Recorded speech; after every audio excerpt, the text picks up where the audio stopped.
अस्सलाम वालेकुम, welcome to my channel kitchen with Maroosh. सबसे पहले हमें अल्लाह पाक का शुक्र अदा करना चाहिए कि जिसने हमें इतनी नेमतों से नवाजा। अल्हम्दुलिल्लाह ज़रूर कहें। आज मैं आपको बनाना सिखा रही हूँ स्ट्रॉबेरी जैम बिस्किट्स। बहुत टेस्टी रेसिपी है। बच्चों के लिए तो ये इंतहाई मज़े के बिस्किट्स हैं। बनाना भी बहुत आसान है और टेस्ट तो आउट क्लास है। बनाना शुरू करते हैं। सबसे पहले आज हम बना रहे हैं विदाउट ओवन, तो हम पहले पतीली को रेडी कर लेते हैं। जिस पतीली आपने गहरी पतीली लेनी है और इसमें नमक की लेयर बिछा देनी है। आप कोई सा भी नमक ले सकते हैं, ज़रूरी नहीं है आप नेशनल का लें।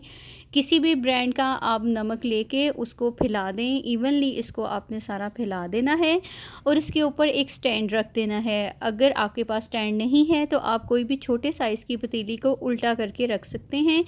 15 मिनट के लिए हम इसको दरमियानी आंच पे गर्म होने देंगे। अब हम डो रेडी करते हैं। हाफ़ कप हमने पिसी हुई पाउडर फॉर्म में चीनी लेनी है।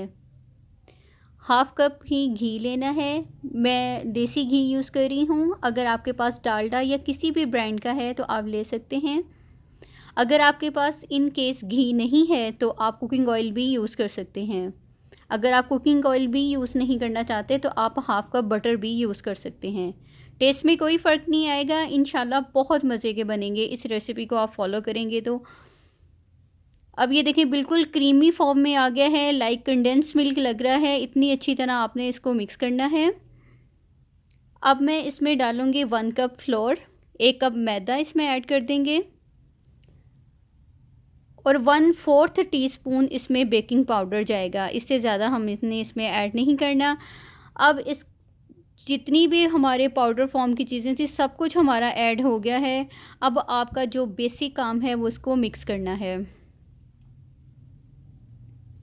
अच्छी तरह इसको मिक्स कर लेना है और कोई भी चीज़ ऐड नहीं करनी आपने इसमें। अगर आपसे इन केस घी ज़्यादा हो गया है तो कोई मसला नहीं, आप इसमें 2 से 3 टेबलस्पून मैदा और ऐड कर सकते हैं। अगर आपसे बहुत ज़्यादा हार्ड बन गया है तो आप इसमें 2 से 3 टेबलस्पून घी और ऐड कर सकते हैं। मैं आपको इसका टेक्सचर दिखा देती हूँ ये किस तरह का होना चाहिए। ये देखिए आपने सारा इसको इकट्ठा करके लाइक पेड़े की तरह बना लेना है और अब आप इसको प्रेस करके देखें ये कितना सॉफ्ट है। मैं समर में बना रही हूँ इसलिए मैं 5 मिनट के लिए सिर्फ इसको फ्रिज में रखूँगी। अगर आप विंटर्स में बनाएंगे तो आपको कोई ज़रूरत नहीं है। कवर करके 5 मिनट के लिए हम इसको फ्रिज में रख देते हैं। 5 मिनट हो चुके हैं। अब मैं आपको इसका टेक्सचर दिखाती हूँ। ये देखें इतना हार्ड हो गया है कि अब हमारी जो शेप जोन सी भी बनाएंगे वो ख़राब नहीं होगी। अंदाज़न मैं ले रही हूँ, आप स्पून की मदद से भी ले सकते हैं। एक इस तरह आपने बना लेना है दरमियानी फॉर्म में और आपने इसमें कोई भी क्रैक नहीं आने देना, ठीक है, वरना हमारे बिस्किट जो हैं वो टूट जाएंगे। अब मेरे पास फ्लावर शेप में कुकी कटर है, इसकी मदद से मैं इसको शेप दे दूँगी। अगर आपके पास कुकी कटर नहीं है तो नो प्रॉब्लम, आप इसको राउंड शेप भी दे सकते हैं हाथ से या आप नाइफ़ से भी कोई भी शेप बना सकते हैं। बच्चे शेप लाइक करते हैं, इस वजह से ये कुकीज़ कटर तकरीबन हर जगह पे अवेलेबल हैं, आप ला सकते हैं मार्केट से। दरमियान से प्रेस कर देंगे और इसमें स्ट्रॉबेरी जैम की फिलिंग करेंगे। अब हम बेकिंग ट्रे रेडी कर लेते हैं। मैं इसमें कुकिंग ऑयल सारा थ्रू आउट सेपरेट कर दूँगी। आपके पास बेकिंग ट्रे नहीं है तो आप स्टील की प्लेट भी ले सकते हैं। इसमें अब सारे बिस्किट्स लगा देंगे दरमियान में हम इसको प्रेस करके, क्योंकि इसमें हमने स्ट्रॉबेरी जैम लगाना है।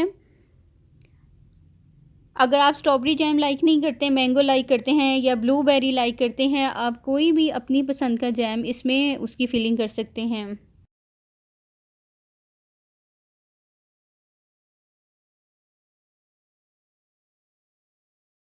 अब मैंने तकरीबन सबकी फिलिंग कर ली है। अब जिस पतीली को हमने गर्म करने के लिए रखा था अब उसमें इसको रख देंगे। 15 से 20 मिनट इसको हो चुके हैं। अब हम इसमें अपने बिस्किट्स रख देंगे बेक होने के लिए। आंच बिल्कुल दम पे कर देंगे और याद रहे हमारी जो बेकिंग ट्रे है ये पतीली के साथ ना लगे, बिल्कुल दरमियान में रहे। 35 मिनट हो चुके हैं। अल्हम्दुलिल्लाह मेरे बिस्किट बहुत ज़बरदस्त बेक हो चुके हैं। अगर आपके बिस्किट्स अभी सॉफ्ट हैं तो आप इसको 5 to 10 मिनट्स और भी रख सकते हैं। पतीली से निकालने के बाद आपने इसको 10 मिनट के लिए ठंडा होने देना है। अगर आप गरम-गरम निकालेंगे तो बिस्किट टूट जाएँगे। अब हम इसको डिश आउट कर रहे हैं। अल्हम्दुलिल्लाह बहुत ज़बरदस्त हमारे बिस्किट रेडी हुए हैं। टेस्ट की तो श्योरिटी है, इंशाल्लाह आपको बहुत मज़ा आएगा। रेसिपी अच्छी लगी हो तो चैनल को लाइक करें, सब्सक्राइब करें, दुआओं में याद रखें। अल्लाह निगहबान, अल्लाह हाफ़िज़।